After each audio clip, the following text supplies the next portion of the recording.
As I'm thinking about my gun, this man say, you wouldn't dare pull something like that out in a place like this. But I thought this. Right. And then he responded to me based off what I thought. Real life.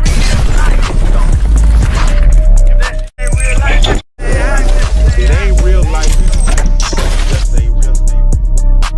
Real life street stars. Know what time it is.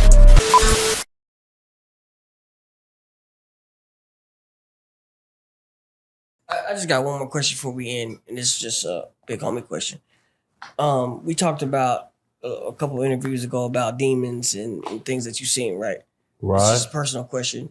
Do you believe in heaven and hell? Yes. Right. I do. And the things that you've seen, what makes you believe in heaven and hell? That's what I want to ask.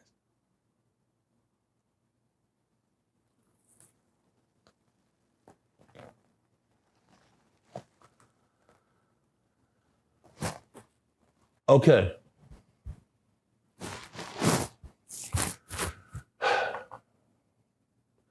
It's crazy you asked me this. Because like over the last month, I've been getting people calling on my Instagram to ask me something.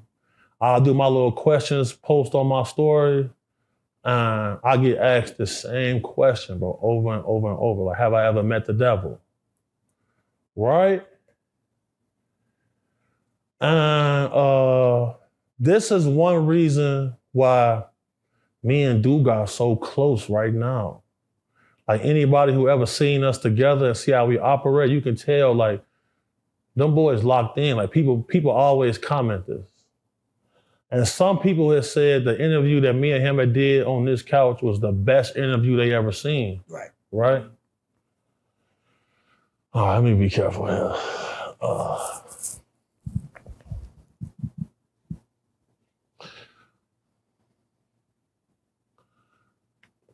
2017, people from the church and from that orphanage, as y'all seen Duga dropping the toys and shit off on for Christmas, they called us up saying that they wanted help searching throughout the community, looking through abandoned houses. Because a little lady had got raped by a person he drug into an abandoned house about a week before that. She was a member of the congregation. They called us to help them. Now, mind you, we loading up in church vans. It's just a bunch of little old ladies, a couple old deacon dudes. They going to search through abandoned houses. The first night we didn't go. But then somebody called and said, yeah, we went into a house and somebody was smoking crack and they slapped Deacon Meeks. They slapped Deacon Meeks, broke his glasses, all this type of shit, right? Okay. Duga said, Gordo, we gonna have to go help. I'm like, all right. We go to the liquor store, we get our drinks, and we follow them behind their church van in our own car, you know? We not really trying to go walk up in these dirty ass abandoned buildings, bro. You know what I'm saying? And then we know that the hype's in there getting wild at this time. You feel me? It's late at night, ain't no telling what you gonna see. Right. We go search through, you feel me? We don't find nobody, nothing like that, you feel me? We seen a couple homeless guys in there sleep, et cetera, et cetera, et cetera. We ended up just staying up the whole night because Duga had to perform at this club called Red Diamond. He performed at the club, we stay up all night. We say, man, look, let's go get us. They paid him some money, so he's like, man, Gordo, let's go get a room downtown. I'm gonna get 2 rooms and we just kick it downtown for the weekend. We at the Dana Hotel. 660 North State Street. We walk into the hotel. They say we can't check in for another hour. Cool. We go down to the bar. We just gooling sipping. I used to wear a cross chain. I used to wear a silver cross chain every day. We get to the bar.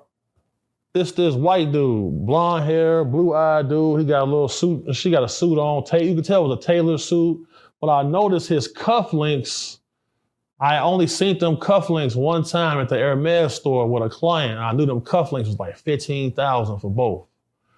I'm like, damn, look at this man. I'm like, this dude got paper.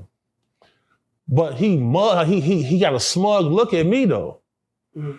So I'm like, man, you want to get a drink? He said, I wouldn't have a drink with you. I'm like, what the fuck? So, but it was something weird about him though, because when I got close to him, I felt like I was in front of somebody who was like, I don't know, bro. Like it made the hair, like it gave me a weird feeling that I never felt before. So I'm like, man, I think to myself, hold on, where's my gun at? Is it in my book bag? Well, I got it on me. I'm thinking this. As I'm thinking about my gun, this man say, you wouldn't dare pull something like that out in a place like this. But I thought this. Right. And then he responded to me based off what I thought. And Dugas said, what the fuck is he talking about? I say, nigga, something up with dude. He said, yeah, I don't like him, Gordo. I'm like, right.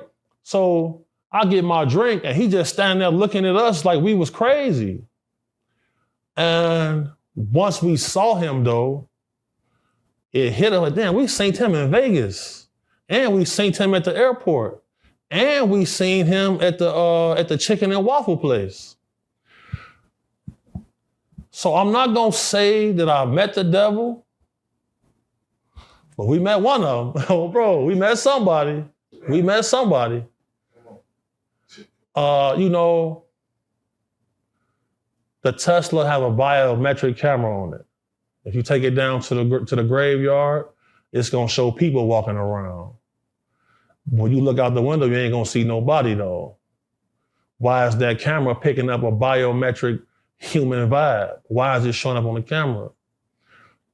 You know, the little 3 times we went out with the exorcist, with the father, you know, man. A little lady grabbed my hoodie and pulled me so close to her face. There's no way that little lady could pull me like that. And there's no way she could know the details about our life how she knew. I was raised in the church, you know what I'm saying? I studied theology in college. I do believe there is an afterlife, and I do believe that there is I'm not gonna say heaven, I'm not gonna say hell, but I will say that you need to have your beliefs right when you die. Because if it's not, you can get stuck in the middle. And I'll leave it at that on bro. The last question I'm gonna ask, there's a movie called The Gorge. The Gorge. Have you seen that? Never seen it. Okay. Well, I'll leave that alone. But basically, do you believe in like there's gateways to hell here?